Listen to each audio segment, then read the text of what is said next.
we were talking about Stacy. I literally cut the last video off to when we were talking about Stacy, and then we're still talking about Stacy.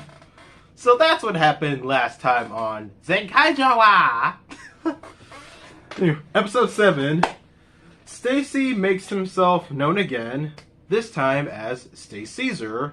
So now, let's talk about this suit. Because, along with the Zenkaigers being based off of previous Sentai, Stacyzer is based off of Battle Japan from Battle Fever J. And honestly, that's actually that's a nice parallel between him and Zenkaiger, because Zenkaiger is based off of both Go Ranger and Jakku, who we all consider to be the first and second Sentais, but for the longest time, way back, Battle Fever J was considered the first Super Sentai, so we have the actual first versus the debatable first, and that's interesting parallel there, just saying. But yeah, Stacyzer's suit, I like the chest armor for the most part. Black and red and with touches of purple on there, very nice. The helmet I'll have no opinion on because, once again, it's based off of Battle Fever J, but not grading here. You wanna know what looking at the helmet kind of reminds me of? Astro Boy. Because of the head and with how Astro Boy's hair is. But yeah, the suit itself is not terrible for the most part. It apparently gets an upgrade later, but sorry, I honest to God can't see the difference. The only difference later is that then he'll get a shield. Pretty much. And he also transforms with his own version of a Geardolinger called the Zinger, where it's purple and more based off of Gigi. But yeah, not a bad gun.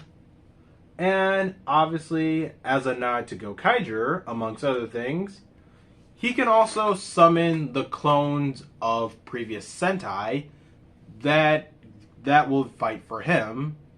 So, very Bosco. Actually, that's completely Bosco. Summon clones of previous Sentai and have them fight for him. Nice. But now, in episode 8, this is where we have our 6 Ranger introduction. And it stands out.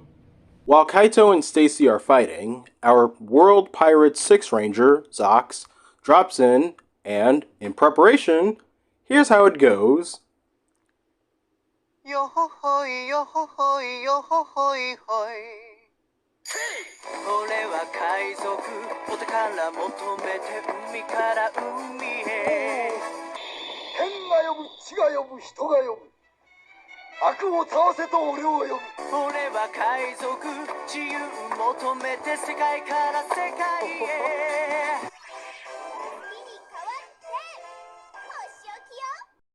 And from there we have Kaiser, and I finally get to talk more about him aesthetically. Gold mode. It's basically Gokai Red if he was gold and has a new helmet, to which, by the way, I will admit I do like the helmet. But yeah, it's still a straight up recolor of Captain Marvelous.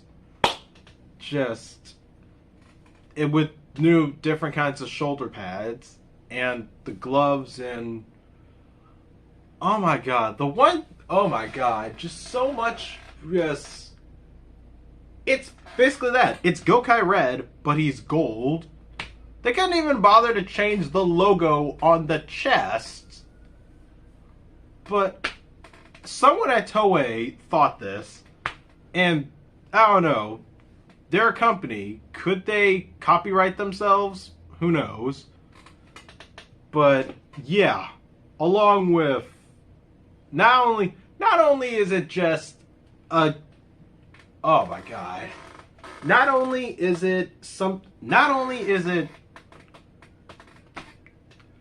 Mama, I have so many thoughts right now just going through my head. It's just that, of course, when this suit first came out, I wasn't a big fan of it because it was just Gokaiger again. You can have this picture next with the other Gokaigers, he would fit right in.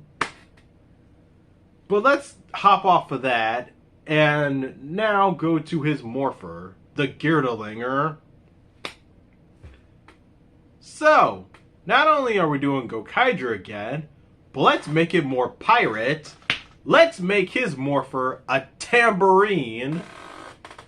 It literally is. I'm not even joking. His Morpher is literally a tambourine that he plays while he dances. The dancing. Oh my god. That was all choice. That could not have been told. That could not have been an instruction. That had to be by straight up choice. That he had to dance every time he was about to transform because pirates digging for treasure. Gold fever dance. I don't know how it never got old. Like, this show's strong suit is situational humor. So somehow it never managed to get old and blends into the situation. Like, just... Even from one episode, but I forgot the name of the monster. I think it was Retro World. Where he sends almost everyone back in time, per se. Or sends people back to different eras and whatnot so that they can reminisce. Like, Zox doesn't have his Morpher, but yet he still works it as if it was his Morpher and dances. Completely not noticing.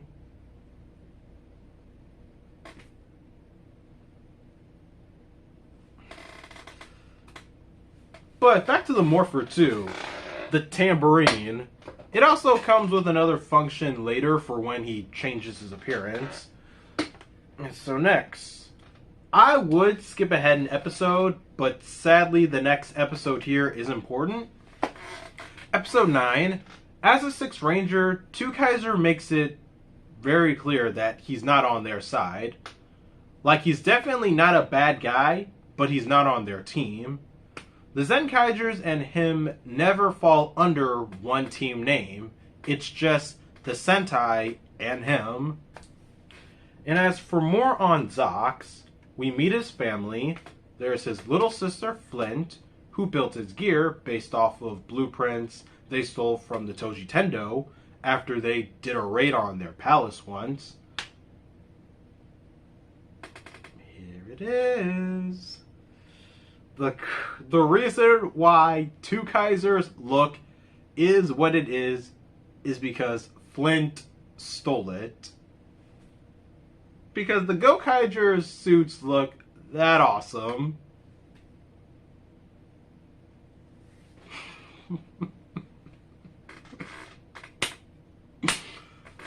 Oh, trust me. The rest of this episode will have other moments where I would just want to be silent on. That's all there is to it that's important. The rest of the episode is Zox robbing Kaito's grandmother's shop.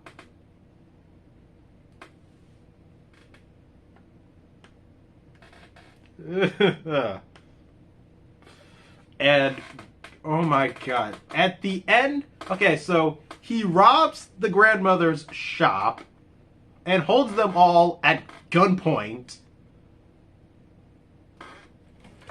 They all have guns, and in the next scene, they're tied up. And at the end of the episode, he pays his bill in the wrong kind of currency. That's the one part of this I will find funny, because they have guns. I know I was just quiet a moment ago, but god damn it now, it's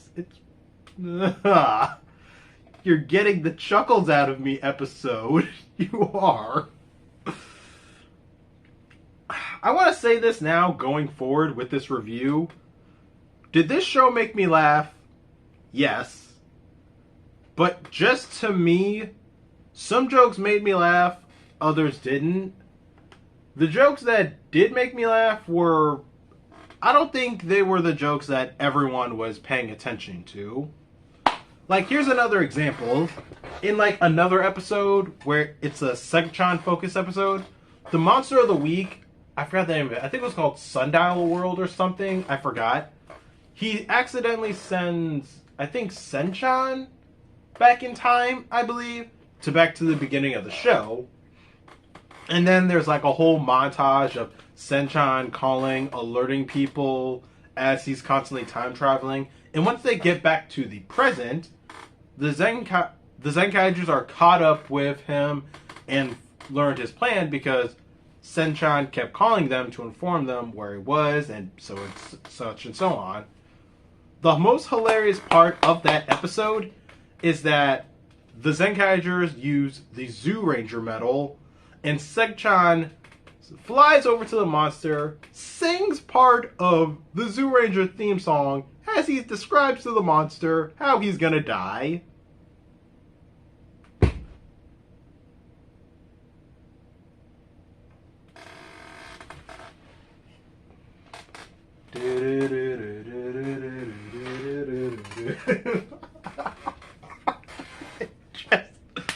This show is hilarious at times. Moving on.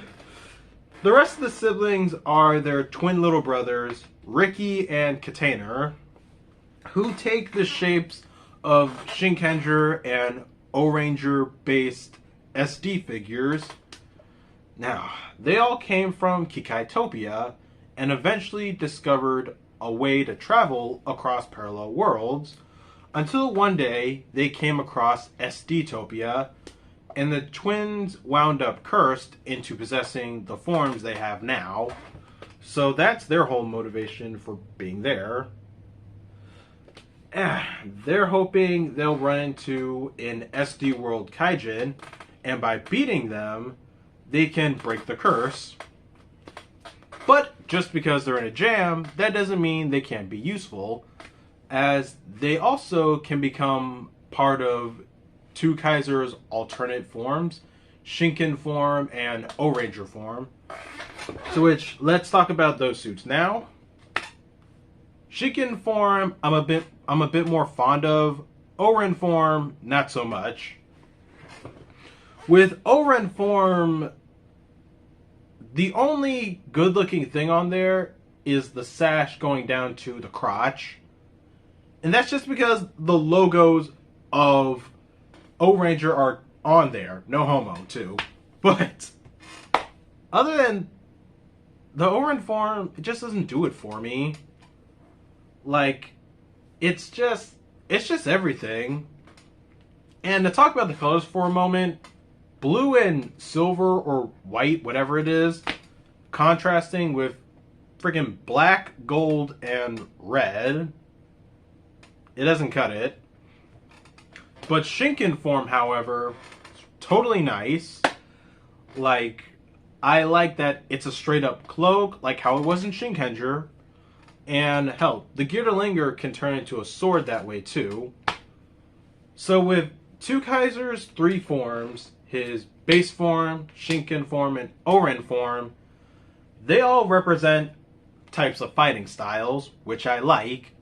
With the base form, it's just the gun. Shinken form, he gets a sword. And O-Ren form, he's all hands. And that's cool. Also really like his finishers too. With Shinken form, it's reminiscent of the Red Kadai Zanto about to kill its enemies.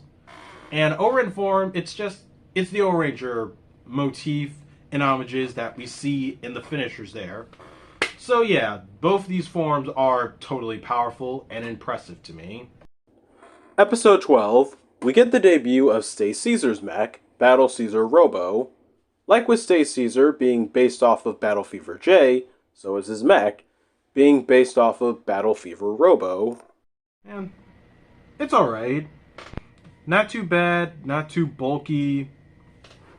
Though the shoulders are a bit huge. And, you know what? One thing this mech could use is a lot more purple. Because like, in the areas where you can see it, that's fine. But, I don't know. I could be wrong. And you only see the purple areas to break it up some. But I do like the head, though. That's a nice touch. And so, episode 12 is also where we see Kaiser's ship finally become its mech, Kaio. And the brothers, Katana and Ricky, can also combine into that, making alternate versions of it. I like Kaio with Katana, but when it's with Ricky, I'm not a big fan of it.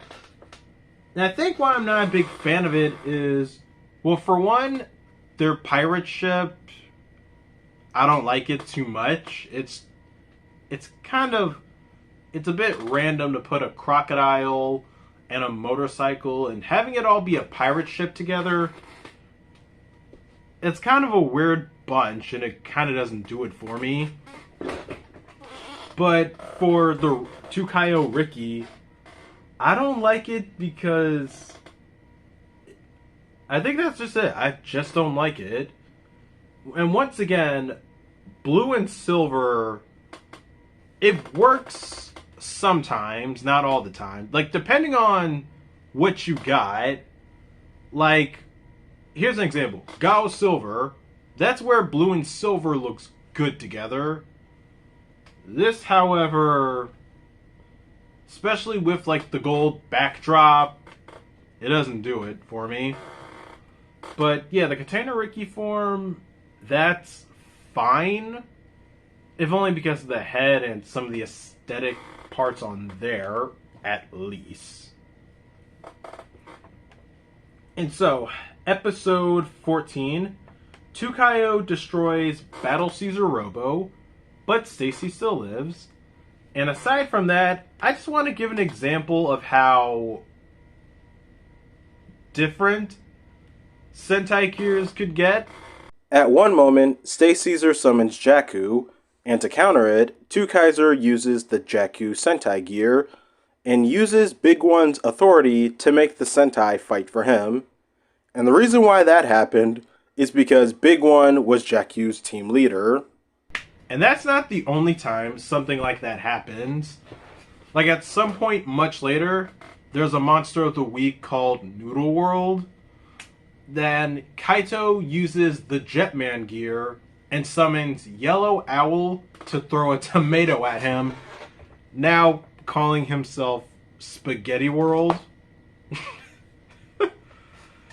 And he summons Yellow Owl specifically because he was a tomato farmer. Duh. This show is just silly. That, I don't know, maybe coming off of Cura Major with how silly and self-aware it was at times, they just thought to crank it up some. But, back in ZENKAIGER, well, to ZENKAIGER, more comedy, my flubbing up, episode 15, Stacy meets Yak-chan for the first time and starts every now and then visiting her shop, Colorful, not knowing, of course, that Stacy is, well, on a regular basis trying to kill her grandson. So, episode 18. We all know this moment, but I don't know if anyone remembers the episode number. For context, the monster of the week is Romance World, and they use the Jetman gear the first time against him, and they reenact Black Condor's death with Romance World playing Black Condor.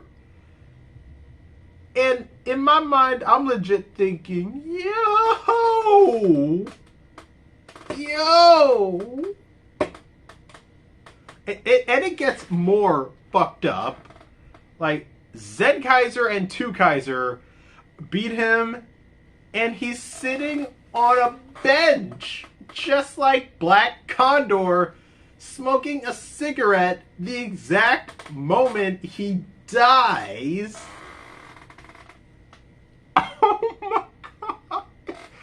Oh my god! Just damn! God damn! I don't know why I didn't ask. Does Thomas have the Jetman gear? Yeah. Damn! Oh god. I'm laughing so much. I'm gonna go use the bathroom. We'll be right back with part 2.